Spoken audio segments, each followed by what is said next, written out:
कल्पना कीजिए, एक सुबह आप पेट्रोल पंप पर जाते हैं और तेल नहीं मिलता, कारखाने बंद हो जाते हैं, ट्रक रुक जाते हैं, देश की अर्थव्यवस्था थम जाती है। यह कोई काल्पनिक कहानी नहीं है, यह भारत का सबसे बड़ा और सबसे खतरनाक हिडन क्राइसिस है, ऊर्जा सुरक्षा का संकट। आज के इस वीडियो में हम समझेंगे भारत 89% तेल बाहर से क्यों खरीदता है, रूस से सस्ता तेल लेना भारत के लिए वरदान है या श्राप, होर्मुज जल संधि बंद हुई तो क्या होगा, और अमेरिका का दबाव भारत को किस दिशा में धकेल रहा है। भारत दुनिया का तीसरा सबसे बड़ा तेल उपभोक्ता देश है। हम रोजाना लगभग 55 लाख बैरल कच्चा तेल जलाते हैं, लेकिन इसमें से हम खुद कितना निकालते हैं? सिर्फ 10 से 11%। बाकी 89% से ज्यादा हम दूसरे देशों से खरीदते हैं। सोचिए, अगर दुनिया में कहीं भी युद्ध हो, प्रतिबंध लगें या कोई जलमार्ग बंद हो जाए, सीधा असर भारत के आम आदमी पर पड़ता है। पेट्रोल महंगा होता है, सब्जियां महंगी होती हैं, ट्रांसपोर्ट महंगा होता है और महंगाई की आग पूरे देश में फैल जाती है। यही है भारत की ऊर्जा भेद्यता यानी एनर्जी वल्नरेबिलिटी।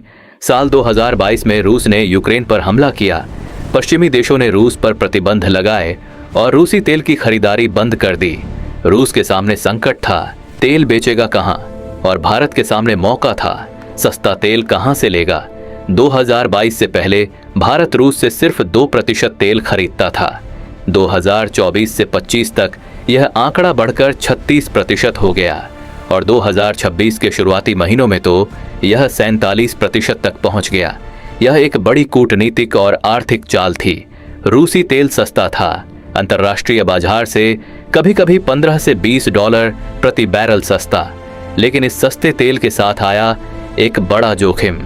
अमेरिका ने भारत से कहा, तुम रूस का तेल खरीदकर उसकी जंग को फंड कर रहे हो, और इसके जवाब में अमेरिका ने भारतीय निर्यात पर भारी टैरिफ लगा दिए। भारत फंस गया, एक तरफ सस्ता रूसी तेल, दूसरी तरफ अमेरिका का दबाव। अब बात करते हैं उस जगह की जो भारत की ऊर्जा आपूर्ति की सबसे कमजोर कड़ी है, होर्मुज जल संधि। यह एक संकरा समुद्री रास्ता है, सिर्फ 33 किलोमीटर चौड़ा, जो फारस की खाड़ी को अरब सागर से जोड़ता है। दुनिया के 2 करोड़ बैरल तेल हर रोज इसी रास्ते से गुजरते हैं। भारत का आधे से ज्यादा कच्चा तेल इसी जल संधि से होकर आता था। साथ ही 60% LNG यानी तरलीकृत प्राकृतिक गैस भी। फरवरी 2026 में मध्य पूर्व में संघर्ष और बढ़ा, होर्मुज में जहाजों का आवागमन बाधित हो गया। नतीजा, खाड़ी देशों से भारत का तेल आयात 61% गिर गया। जो तेल पहले 26 से 27 लाख बैरल प्रतिदिन आता था, वह सिकुड़कर मात्र 11.8 लाख बैरल रह गया।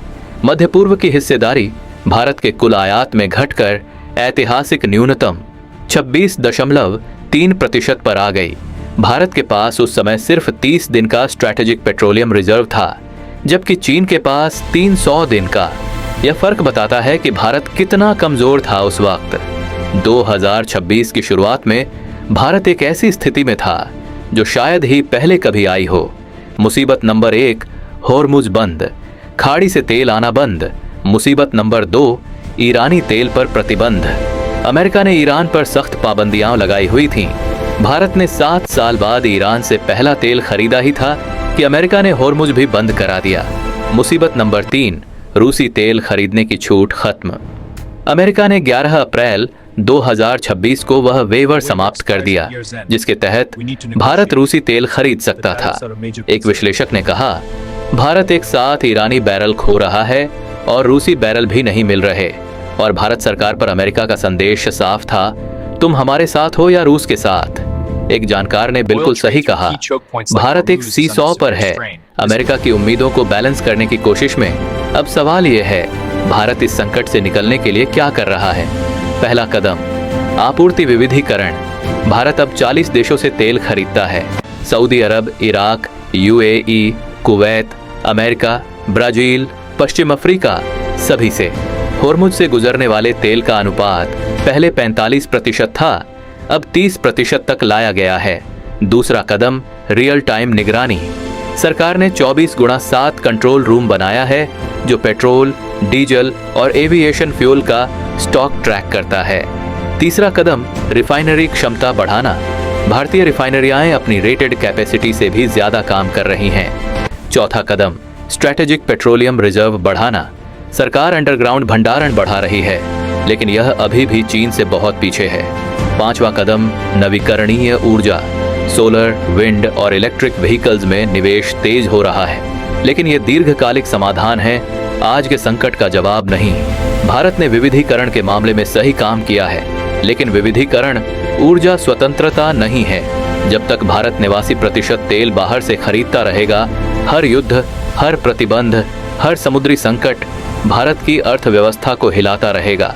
असली समाधान है तेल की मांग कम करना, इलेक्ट्रिक व्हीकल्स, पब्लिक ट्रांसपोर्ट, घरेलू उत्पादन बढ़ाना, offshore drilling, green hydrogen, strategic reserves को कम से कम 90 दिन तक बढ़ाना और मल्टी अलाइनमेंट की नीति को बरकरार रखना।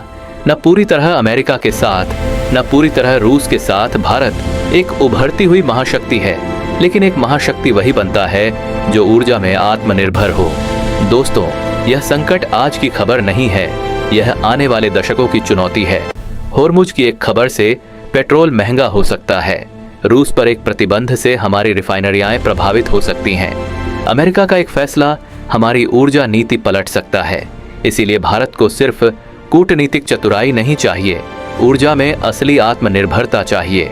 दोस्तों,